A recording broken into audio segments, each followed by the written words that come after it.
आप देख रहे हैं इंडिया न्यूज, आपके साथ मैं हूं रचना बंसल। ये रिपोर्ट बताने के लिए काफी है कि कोरोना कैसे खतरनाक तरीके से देश भर में फैल रहा है और हम सबको कितना ज्यादा सावधान रहने की जरूरत है, क्योंकि कोरोना ने तोड़ दिए हैं अब तक के सभी रिकॉर्ड। 24 घंटे में 72,000 से ज्यादा नए केस अब तक सामने आ चुके हैं और 24 घंटे में ही 459 लोगों की मौत की खबर है। अगर 24 घंटे में आंकड़ा इतना ज्यादा है, चाहे वो केसेस हो या फिर मौत हो, तो समझ जाइए कि हम अब कोरोना के पीक तक जा रहे हैं। ये कोरोना की दूसरी लहर, और प्रधानमंत्री नरेंद्र मोदी ने भी राज्यों के मुख्यमंत्रियों से बात करते हुए कहा था कि कोरोना को दूसरी बार पीक पर जाने से पहले ही रोकना होगा और इसमें हम सबके सहयोग की जरूरत रहेगी। लापरवाही लगातार जारी है और जानलेवा जो ये लापरवाही है वो हम सब पर भारी पड़ने वाली है। और जिस तरीके से केसेस लगातार बढ़ रहे हैं उसे देखकर चिंता भी बढ़ गई है। ऐसे में सवाल ये कि क्या हम फिर से लॉकडाउन की तरफ आगे बढ़ रहे हैं और क्या महज लॉकडाउन केसेस को कम कर देगा या फिर संक्रमण की चेन को क्या तोड़ पाएगा।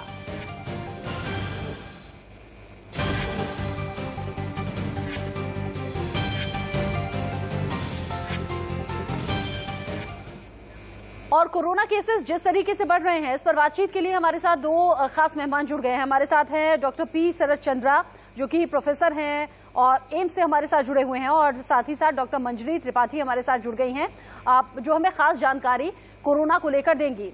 सबसे पहले डॉक्टर चंद्रा, आपसे ही मेरा सवाल होगा, कोरोना के केसेस की बढ़ने की इतनी तेज रफ्तार के पीछे वजह आपको क्या नजर आ रही है, वो भी तब जब वैक्सीनेशन बहुत तेजी से आगे बढ़ रहा है। जी, ये बहुत ही अच्छा सवाल प्रश्न आपने पूछा है, और ये सवाल के कई सवाल हो सकते हैं। एक तो यह है कि बहुत सारे देशों में देखा गया कि as a natural course of the pandemic एक सेकेंड वेव आता ही है। कुछ यूरोपियन देशों में थर्ड वेव भी आ रहा है, कुछ जगहों में फोर्थ वेव भी बोलने के लिए बता रहे हैं। लेकिन ये एक नेचुरल साइकिल ऑफ पैंडेमिक है। जब भी एक पैंडेमिक फैलता है उसके बाद एक सेकेंड वेव एक तरह एक्सपेक्टेड ही है। दूसरा है कि ये बहुत ज़रूरी है कि हमें कोविड अप्रोप्रिएट मेजर्स लेना बहुत ज़रूरी है। तो हमें मास्क पहनने हैं, सोशल डिस्टेंसिंग करना है।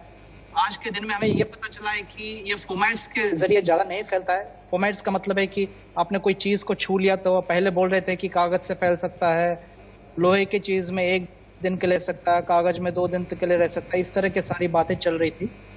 लेकिन आज के जो साइंटिफिक डाटा दिखाई दे रहा है उससे ये पता चलता है कि ये कोई भी इनएनिमेट ऑब्जेक्ट को आप छुएं, जैसे लकड़ी हो या कागज हो, उससे फैलने की उम्मीद कम होती है। और बहुत जरूरी है कि ये एरोसॉल से होती है।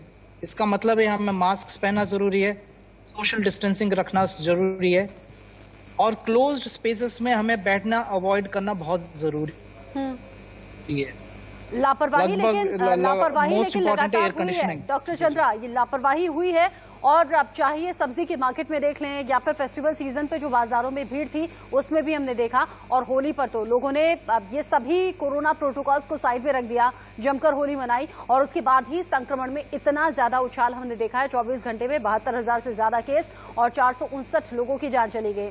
डॉक्टर मंजरी, देश भर में 135 करोड़ की अगर जनसंख्या है, कितने लोगों को कोरोना वैक्सीन लग जाए जब हम कह सकें कि हर्ड इम्यूनिटी है, अब कोरोना का खतरा नहीं, और हम कितनी दूर हैं उससे? अप्रोक्सीमेटली 65 या 70% लोगों को अगर वैक्सीन लग जाए तो हम बोल सकते हैं कि हमारी जो इम्यूनिटी है वो ऐसे लेवल पे है कि एक दूसरे से फैलने में रोकथाम आएगी, जिसको हम हर्ड इम्यूनिटी बोलते हैं। तो ये बहुत जानना जरूरी है कि परसेंटेज में ये 60 to 70% है, बट नंबर्स में हमारा देश सबसे उत्तम स्थान पे है, सबसे ज्यादा पॉपुलेटेड, या हो सकता है सेकंड नंबर पे सबसे ज्यादा पॉपुलेटेड कंट्री है। तो ये 65 to 70% अचीव करने में हमको समय लगेगा, और इसीलिए ये वैक्सीनेशन ड्राइव फेज्ड मैनर में हो रही है। जो हाई रिस्क कैटेगरीज हैं और जो बुजुर्ग हैं जिनको कोमॉर्बिडिटीज हैं, और आज से 45+ में भी शुरू हो गई है। तो ये जो स्थिति हम अपने आप को पा रहे हैं, एक तरफ से हमारे पास वैक्सीन डेवलपमेंट प्रोग्राम बहुत अच्छा है, वैज्ञानिक बहुत अच्छे हैं, वैक्सीन्स अलग अलग प्रकार के वैक्सीन्स हैं हमारे पास जो आ रहे हैं।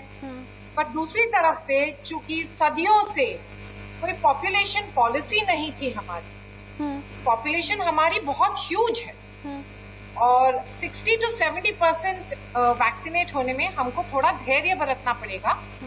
इतने सारे लोगों को वैक्सीनेट होने में टाइम लगे। हाँ, अच्छा, जो आपने 45 प्लस वालों को वैक्सीन लगने का जिक्र किया, डॉक्टर चंद्रा, अगर आज से 45 प्लस वाले लोग भी वैक्सीन लगवा सकते हैं तो क्या ऐसा भी बहुत जल्द होना चाहिए कि 18 प्लस जाए ताकि जल्द से जल्द ये वैक्सीनेशन ज्यादा से ज्यादा लोगों तक पहुंचे? आपकी आवाज ठीक से नहीं आई, लेकिन मैं जो आपका प्रश्न समझ सकता हूँ। आप मेरे से ये पूछ रहे हैं कि ये क्या एल्डरली पॉपुलेशन में अगर वैक्सीन दे तो ये क्या सेफ्टी है? देखिए, हमारा जो कोवैक्सीन का जो फेज 3 ट्रायल हुआ है उसमें लगभग 25,000 से भी लोग इन्वॉल्व थे और उसमें करीबन 500 लोगों को 70 इयर्स और अबव था, कुछ लोग इवन मोर देन 90 इयर्स भी थे और ये देखा गया कि ये काफी सेफ है। जो अगर आप देखें जो एफिकेसी जो देखें कोवैक्सीन का, ये लगभग 80% दिखाया गया और कोविशील्ड का जो है वो 60 to 90% तक वेरी कर सकता है और मॉडर्ना या फाइजर बोलते हैं करीबन 90% भी प्लस है। लेकिन ये है कि सबसे महत्वपूर्ण चीज है कि वैक्सीन में ये कोई भी एज पे लग सकता है और इससे सबसे मोस्ट इम्पॉर्टेंट चीज है कि ये आपको शायद 100% प्रोटेक्शन ना दे, लेकिन आपको सीरियस डिजीज या सिवियर डिजीज से ऑलमोस्ट 100% प्रोटेक्शन आपको देता है। वो चीज आपको समझना बहुत जरूरी है। अब डॉक्टर चंद्रा ने बहुत खास बात बताई, लेकिन डॉक्टर मंजरी, हम लोगों को ये बहुत ज्यादा कहते हुए सुनते हैं। अब जब कोरोना के केसेस बहुत ज्यादा कम आने लगे तो लोगों को ये भ्रम हो गया, ये गलतफहमी हो गई कि कोरोना तो खत्म हो चुका है। कई लोगों से आप बात करें तो कहते हैं कि कोरोना है ही कहाँ। अब जब कोरोना के केस दोबारा से बढ़ रहे हैं तो लोगों को हम ये कहते हुए सुनते हैं कि हमारा इम्यून सिस्टम बहुत ज्यादा स्ट्रांग है, कोरोना तो हमें होकर निकल भी गया होगा और हमें पता भी नहीं चला होगा। ऐसा संभव है क्या? देखिए, मैं एक उदाहरण दूंगी जिसको मैं एनालॉजी बोलती हूँ। हाँ। आपके घर में या किसी के भी घर में अगर आग लग रही है और हम मान के चले कि ये कोरोना एक तरीके की आग, अच्छा, घर में आग लगी हुई है और आग को बुझाना है, घर को सेव करना है, तो आप जो फायर फाइटिंग करेंगे वो आग की आखिरी चिंगारी तक आप उसको बुझाएंगे। अब क्या हुआ, कोरोना जो है वो फैल गया था, फर्स्ट फेज में बहुत फैला, पर ये आखिरी चिंगारी नहीं हो, इक्के दुक्के केस इधर उधर हो रहे थे। वो जो है वो काफी है फिर से आग उत्पन्न करने के लिए, फिर से एक वेव उत्पन्न करने के लिए। तो जब तक हम कोयले की आखिरी आग तक बुझाएंगे नहीं, कोरोना होता रहे। और तब तक हमको वैक्सीन भी लगाना है और मास्क भी पहनना है। इसका फिर मैं एक एनालॉजी दूंगी। अब देख लीजिए, आप रोड पे ट्रैफिक है, ठीक है, आप साइकिल या मोटरसाइकिल में जा रहे हैं और हम पुलिस बोलती है कि हेलमेट पहनना, ठीक है, हेलमेट है वैक्सीन, तो वैक्सीन वो हेलमेट है जो एक आधी सुरक्षा कवच देता है।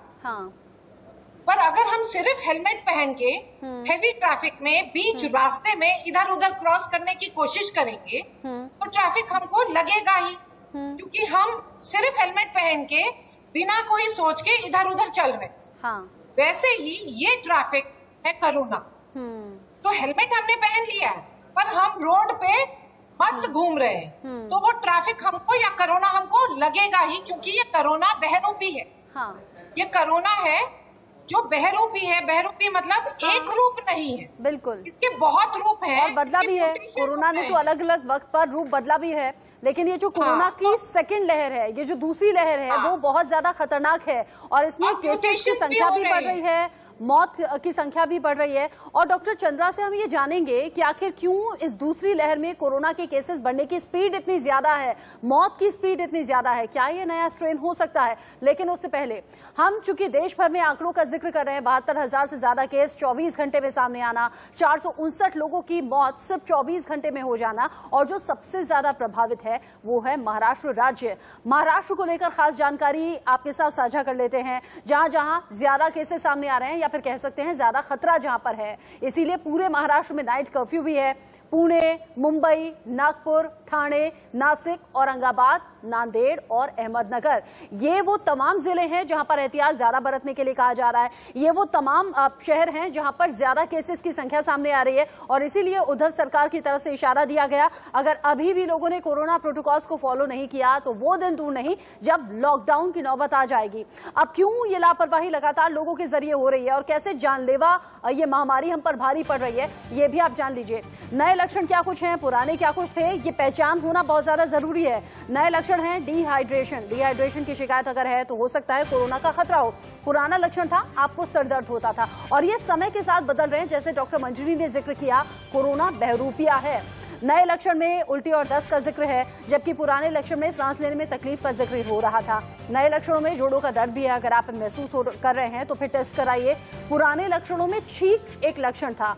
नए लक्षण है बॉडी ऑर्गन कम काम करते हैं, पूरी तरह से प्रॉपर काम नहीं करते। पुराने लक्षण में खांसी आपको ज्यादा होती थी। नए लक्षण फेफड़ों में परेशानी आपको होगी, काम करना मुश्किल हो जाएगा, आपकी सांस फूलेगी।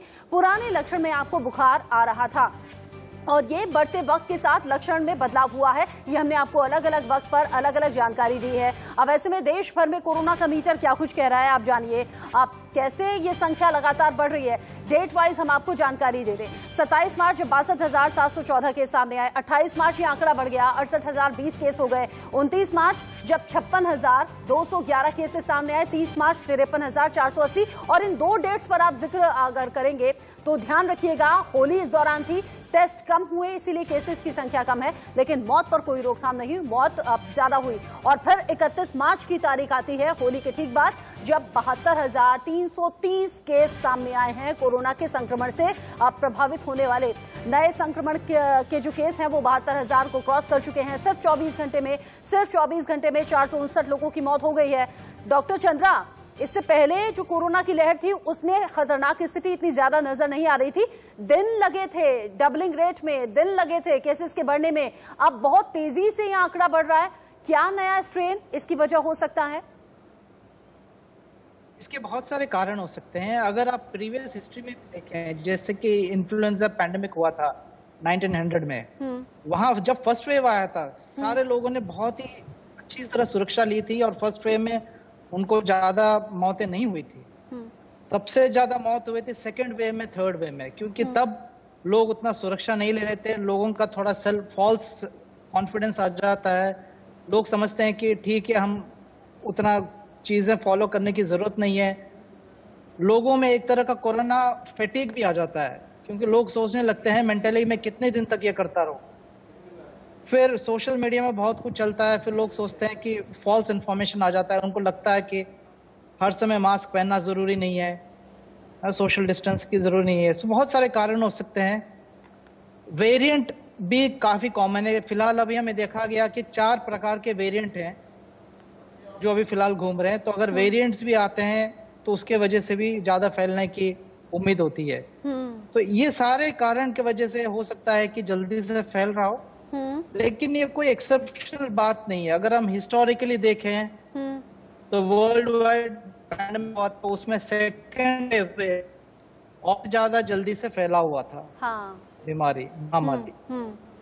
डॉक्टर मंजरी, दिवाली के वक्त में भी अगर आपको याद हो हमने ऐसी ही तस्वीरें देखी थी। दिवाली जब फेस्टिव सीजन था, बाजारों में खचाखच भीड़ थी लोगों की, लोगों ने न तो सोशल डिस्टेंसिंग का ख्याल रखा, न मास्क लोगों के चेहरे पर था। उसके बाद भी कोरोना के केसेस में ऐसे ही उछाल आया था। अभी क्या हम ये समझें कि होली की वजह से ये केसेस बढ़ गए हैं, नंबर्स बढ़ गए हैं? देखिए, ना सिर्फ होली है, हमारे देश में फैमिली का हर फंक्शन एक फेस्टिवल जैसा होता है। जैसे अगर आपने शादियों में, इंडियन वेडिंग्स में ज्यादातर आपने देखा होगा 400-500 से ज्यादा ही लोग आते हैं। हाँ। तो एक तरीके से वो एक त्योहार है, छोटा सा त्योहार। शादियां चल रही थी, होली भी थी, होली अब आई है, पर उससे पहले तो बहुत सारी पार्टीज, बहुत सारी शादियां, बहुत सारे गेट टुगेदर्स, और जो है वो जो कोरोना अप्रोप्रिएट बिहेवियर, जो हम बोलते कैप, कोरोना अप्रोप्रिएट बिहेवियर, जिसमें हमको ये देखना है कि हम जब बहुत सारे लोग साथ में हैं और अकेले कमरे में नहीं हैं, हमको मास्क पहन के रहना है, चाहे वो घर के रिश्तेदारी हो, एक घर से दूसरे घर जा रहे, चाहे वो घर के रिश्तेदारी हो, एक घर से दूसरे घर जा रहे हो, कैब मेंटेन करना बहुत जरूरी है। अब क्या होता है, लोग सोचते हैं कि अरे वो तो अपना रिश्तेदारी है, उसको थोड़ी ना है कोरोना। अब कोरोना हमको पहले से ये पता है, 1 साल हो गया हमको ये जान के, ये असिम्प्टोमेटिक भी लोग होते हैं, कोरोना कैरियर्स होते हैं, उनको कोई सिम्टम नहीं होता है, बट वो अंदर शरीर में उनके कोरोना है। तो वो जब हम बात करेंगे, खाना खाएंगे मिलके, एरोसेल से एक से दूसरे को जाएगा। तो अपने रिश्तेदारों में भी कैब का बिहेवियर और अपने वर्क प्लेस में भी कैब का बिहेवियर। अब मैं आपको बताती हूँ, वर्क प्लेस में जैसे हमारे स्टाफ है, अब कंफर्ट फैक्टर क्या होता है इनमें, जब 1 घंटे का लंच ब्रेक होता है, आधे घंटे का लंच ब्रेक होता है, एक कंफर्ट फैक्टर होता है कि सब मिलके खाना खाएंगे। तो सबके मास्क उतरे होते हैं, सब मिलके खाना खा रहे होते हैं। वो सिर्फ खाना नहीं होता है, उस खाने के साथ वो कंफर्टिंग फैक्टर होता है, जो गपशप या गॉसिप होती है। तो जो गॉसिप कर रहे हैं, वो खाना खा रहे हैं एक साथ मिलके 10 लोग, चाहे कॉलीग्स हो, चाहे रेस्टोरेंट में हो, तो कोरोना तो फैलेगा ही। तो हमारे देश में त्योहार की जरूरत नहीं है। हमारे देश में जो सामूहिक जो बिहेवियर है कि सब लोग गपशप करते हैं एकदम, और गपशप करने का भी तरीका ऐसा है कि जोर जोर से हंस के, generally that we are very emotive people, so that is enough to spread the corona. All we have to do is remember कि we are not saying, doctors are not saying कि आप गपशप ना करें, मिलिए नहीं रिश्तेदारों से, आप कैब रखिए। कैब रखिए मतलब आप मास्क नाक और मुंह दोनों पे पहनिए। अच्छा, मास्क यहाँ पे होता है तो नाक खुलिए, या फिर मास्क गले पे होता है तो बेकार है।